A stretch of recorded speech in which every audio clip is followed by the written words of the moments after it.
তাদের বোমার আঘাতে নতুন করে প্রাণ হারিয়েছেন বেশ কয়েকজন নিরীহ ফিলিস্তিনি। গাজার স্বাস্থ্য মন্ত্রণালয় জানিয়েছে, চলমান যুদ্ধে ইসরায়েলি সেনাদের চালানো বড় বড় হামলায় 35,000-এর বেশি ফিলিস্তিনির মৃত্যু হয়েছে, যার মধ্যে 15,000 শিশু।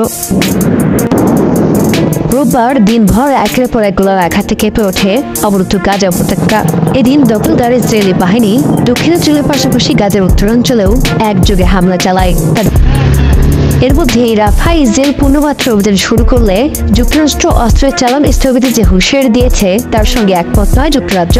দেশটির পররাষ্ট্রমন্ত্রী ডেভিড ক্যামেরন বলেন, ইসরায়েলে অস্ত্র বিক্রি বন্ধ করলে তা হামাসকে আরও শক্তিশালী করবে।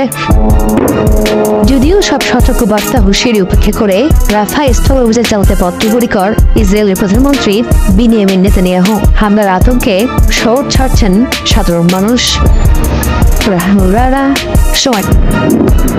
এদিকে গাজায় যুদ্ধবিরতি না হওয়ার জন্য পশ্চিমাদেরই দায়ী করেছেন তুরস্কের প্রেসিডেন্ট রিসেপ তাইয়িপ এরদোয়ান।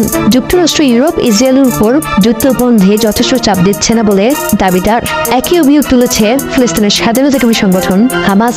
জিম্মি নিয়ে মার্কিন প্রেসিডেন্ট জো বাইডেনের মন্তব্য যুদ্ধবিরতির আলোচনার অগ্রগতি পিছিয়ে দিয়েছে বলে দাবি সংগঠনটির। সিয়াটলে এক বক্তব্যে হামাস সব জিম্মিকে মুক্তি দিলেই যুদ্ধবিরতি সম্ভব বলে মন্তব্য করেন বাইডেন।